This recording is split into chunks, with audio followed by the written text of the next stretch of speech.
लोगोफोर दिनै जोङो रायज्लायगोन बेबायदि सासे मानसिनि जाय मानसिया हारसिङैनो लैथोआव 438 दिन थानानै जारिमिननि रेकर्ड सिफायबाय। औ नंगौ लोगोफोर, बोसोरसेनिबो बारा।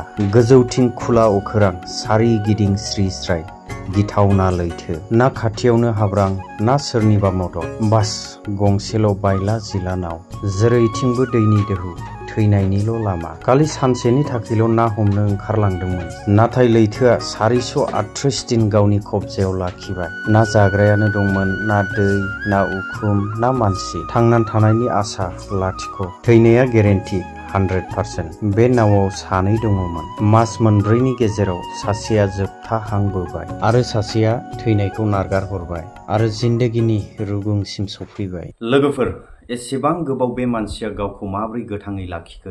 गासैखौबो बुजिजोबोब्ला नोंथाङाबो सोमोनांगोन।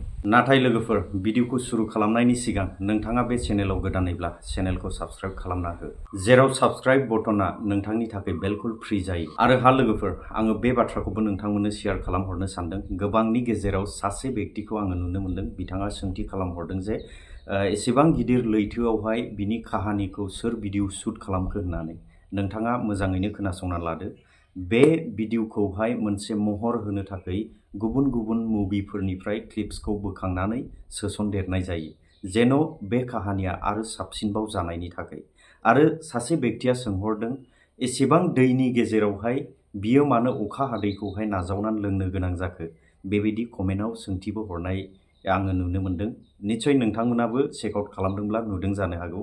आङो बिथांखौबो फोरमायहरनो सानो, निस्सय बिथाङा लैथोनि दैखौ नुफेराखै जानांगौ, बा लैथोनि दैखौ दिनैसिमाव दांफेरनो मोनाखै जानांगौ।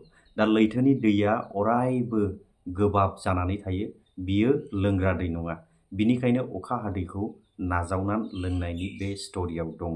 थ' रायजोफोर, जोङो बे सैथो काहानिनि फारसे आवगायलांदिनि। मायथाइया जाहैबाय 2012, 18 नभेम्बर। मेक्सिक'नि खोला फारसे थानाय मोनसे फिसा एलेकानिफ्राय। बोथोरा फुङाव सान्थि आरो मोजांमोन। सानआ लैथोनि सेरजों लासै लासै जौखोबोबायमोन आरो लैथोखौ सान्थि नुनो मोनदोंमोन। जस आल्भारेंगा, 36 बोसोरनि, मेक्सिक'नि बे फिसा जायगायावनो गावनि फिसाजोजों थायोमोन। आरो बिनि लोगो एजेकेल कर्दोबा, बियो 22 बोसोर। बिसोर सानैबो ना हमग्रामोन। जसआ ना हमनायनि बोसोरनि रोंगौथि दंमोन, नाथाय एजेकेलआ एसेबां रोङामोन। बिनिखायनो जसजों लोगो लाफादोंमोन। बिसिनि खामानिया ना हमनाय आरो बाजाराव फाननानैहाय फैसा खामायनायमोन। माखासे गारबोनाय दिनफोराव बिसोरो नाजों मोजां खामायनो हादोंमोन, नाथाय बारा हमनो हायाखैमोन। बिनिखायनो बिसोरो बे बाराव ट्राइ खालामबाय लैथोनि गेजेरसिम थांनो थाखाय, जेराव गेदेर साइजनि ना मोननो हायो, जायखौ मोजां दामावहाय फाननो हागोन। बिसोरनि थांखिया सानसेनि थाखायल' थांनायमोन। नाथाय जेब्ला जसआ दावबायनो थाखाय रेडि जाबाय, सासे ना हमग्राया बेखौ मिथिखानाय बायदि बुंबाय,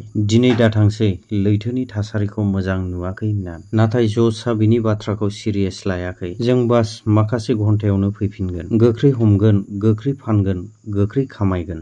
बिनि उनाव जस आरो एजेकेलआ ओंखारलांबाय, गावसोरनि फिसा 7 मिटार गोलाव नावजों, जेराव सिंगेल इन्जिनमोन आरो फिसा गंसे रेडिअ', माखासे बरफ आरो ना दोननो थाखाय बक्स, एसे जाग्रा मुवा। बिसिनि थांखिया लैथोनि गेजेराव खमैबो 120 किल'मिटार थांनायनि। सानैबो आन्दाज गैयामोन जे बे गोजाना 438 दिन थैनाय आरो जिन्दगीजों गेलेनो गोनां जागोन होननानै। शुरुआव गासैबो थिगानो दंमोन, नायाबो मोनदोंमोन। माखासे घन्टानि उनाव बिसोरो गोबां नाफोर हमबाय, नाथाय दस्रा दिनाव सानजौफु जालांनायजों दैनि महरा सोलायनो हमबाय। नख्राङा गोसोम जाजोब्बाय, दोहौफोरा गोजौ जानो हमबाय, बाराबो गोरा बारनो हमबाय। बिनि उनाव सुरु जाबाय गिथावना बारहुंखा।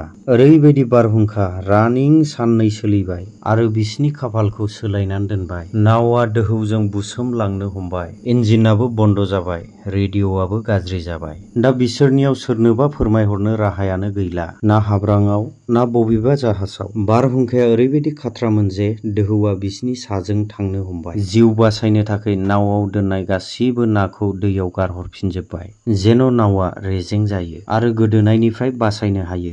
बिसोरो सानबायमोन बारहुंखा जोबोब्लानो थांफिननोसै, नाथाय इसोरनि सिगाङाव मानसिया जेसेबांनाखि सालागानो जायाथों मानो, बासायनो हायै जायो। बे साननैनि बारहुंखायावनो खमैबो बिसिनि नावखौ 400 किल'मिटार बुखारलांबाय, खुला महासागर फारसे। सारिगिदिं दैयानो दै आरो रावबो मदद गैया। बारहुंखानि उनाव लैथोआथ' सान्थि जाबाय, नाथाय दा बिसिनि सैथो दावहाया सुरु जाबाय। जाग्राया जोबबायमोन, दैयाबो। दा बिसोरो थांनानै थानो थाखाय अखानि दैखौ जमा खालामनो गोनां जाबाय। माब्लाबा आखाइजों, माब्लाबा नावनि बबेबा खनानिफ्राय। उखैनायखौ सुफुंनो थाखाय लैथोआव दावबायनाय दावसेनखौ हमनो गोनां जाबाय आरो माब्लाबानि समाव नाफोरखौ हमनानै गोथाङैनो जानो गोनां जाबाय। जशनियाव आसा दंमोन, नाथाय इजिकेलनि देहाया लासै लासै गाज्रि जालांनो हमबाय। बियो बिराद सेंग्रामोन, नाथाय मानसिक आरो शारीरिक जिबनावहाय एसेबां गिदिर दावहाखौ नांनो थाखाय रेडि नङामोन। अब्लाबो 4 माससिम जशजों लोगोसे जेब्लायबो जुजिबाय थाफादों। उखैनानै थाबाय, सान्दुंजों दुंस्रेम जाबाय, बारहुंखाजों जुजिनांबाय,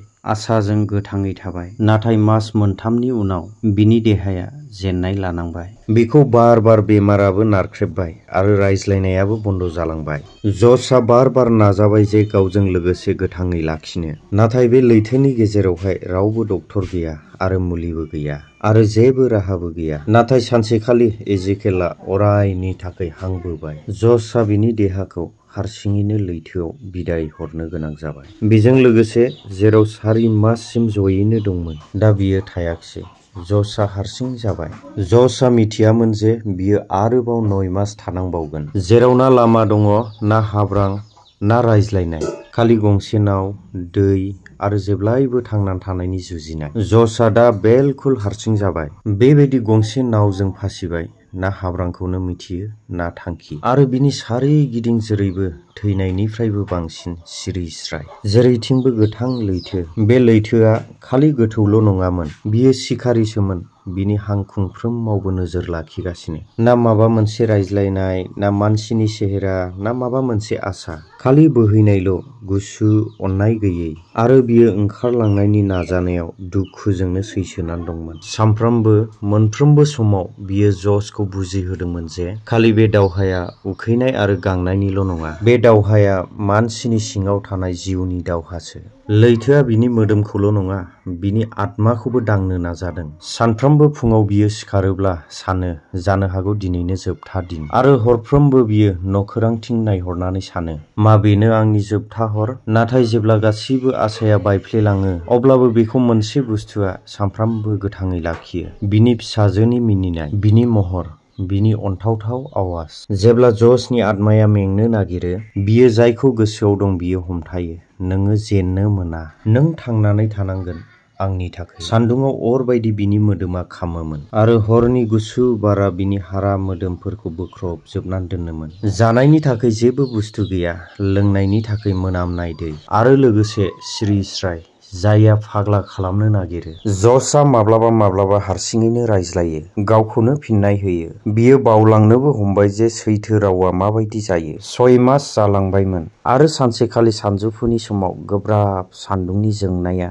जशखौ मोदानदोंमोन। अब्ला बियो एसे गोजानावहाय गंसे गेदेर जाहाज नुहुरनो मोनबाय। बिनि गोसोआव बागदावखांबाय, जेरै बिनियाव गोदान जिउ फैफिनबाय साननानै। बियो गावनि जिखौ उरायहोनो हमबाय, नावखौ सोमावनो हमबाय, हज्रि खावहरबाय, जेरै सारिगिदिं लैथोआ बिनि आवाजजों रिंसारनो हमबाय। नाथाय मोगथाङाव बेबायदिमोन, अननाय गैयै लैथोआ। जाहाजआ बेखौ नुहुराखिसैनो। बिनि फिसा नावआ बे गोथां लैथोनि महासंग्रामाव मोनसे फिसा गारनानै दोननाय बाक्सुफोर बायदिल'मोन। माखासे मिनिटनि उनाव बे जाहाजआ जायखारलांबाय आरो जशनि सिमांआबो गोमोरलांफिनबाय। जशआ दा बायग्लिलांनाय मानसि जाबाय। ओरैबायदि बायग्लिलांनाय, बियो गावखौनो सोंथि खालामो, मा आं माब्लाबा सोरखौबा नुबावगोन? बियो अख्रां फारसे नायहरो। बेयाव खालि सिरिल', खालि लैथोनि अननो रोङै मिनिना बोहैलांनाय आरो हारसिङै जुजिथाबनाय। 11 मास जालांबायमोन। दा बिनि नावआ खमैबो 8000 किल'मिटार गोजानाव अज्ञात महासागर सायाव गोजावनानै दङ। बे लैथोआ दुनियानि नक्सायाव जेबो नाम मोनाखै आरो जशनि चेहराया सिनायनायनि लाइकआवनो गैला। बिनि मेगना हाबसोलांबाय, खावलायफोराबो रानख्रबलांबाय, गस्लाफोराबो जिजोबलांबायमोन। जशआ ओरैबायदि अबस्थायाव थांबाय, जशखौ मानसि नङै बायदि नुबायमोन। बियो मोनसे आदोद जाबायमोन, थांनानै थानो हास्थायनाय आदोद। आरो फैबाय बे दिना, 30 जानुवारि 2014। बे दिना खाफालनि दरजा नङा, लामा होबाय। नाथाय जशआ बे लामायावनो जिंदगीखौ नागिरनो हमबाय। दैनि सायाव सोमोनांथाव बुस्थु नुबाय, गोरान नारेंखल आरो जसआ बेयावनो हमदांनो हाबाय हाब्राङा खाथियावनोसै। बे समाव बिनि देहायाव जिउआ बारा गोबाव गैलामोन। बिनियाव मोनसे बारहुंखा सोमजिबाय। बियो नावखौ फुरा बोलोजों जावबाय आरो गोजानाव नुहुरबाय बेयाव मोनसे दिप दङ।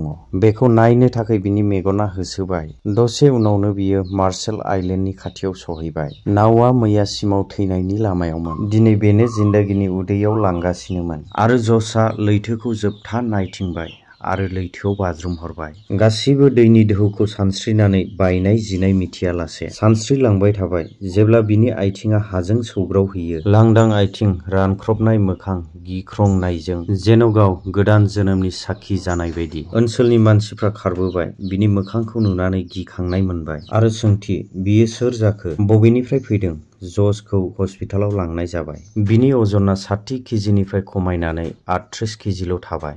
गासैबो देहायानो रानख्रबलांजोब्बायमोन। नाथाय बियो बिनि फाहामथायल' नङामोन। बियो साखिमोन बे मानसिनि जायहा 438 दिन लैथोनि अराव मोदैजों सानस्रिना फैनाय। मोनसे बाथ्राखौ सोराङाव लाबोबाय जेब्ला मानसिया थांनानै थानो नाजायो जे लैथोआबो बिनियाव गंग्लायनाङो। मा नोंथाङाबो जसनि जायगायावमोनब्ला 438 दिन जुजिनो हागौमोन? मा नोंबो गोथाङै फैफिननायनि हिम्मत खालामनो हागौमोन? जिखियानो जादोला, जाय मानसिया एसेबां बायग्लिनायनि उनावबो जेननायखौ लाया, थैनायाबो लामा सोलायो। धन्यबाद लोगोफोर, नोंथाङा बे भिडिअखौ जोबजासे नायबाय। बिनि थाखाय गोसो सिंनिफ्राय साबायखर। जुदि नोङो बे भिडिअनि गेजेरजों माबा मोनसे मोनदांदों, बे भिडिअखौ नोंथांनि लोगोजोंबो शेयार खालामथार।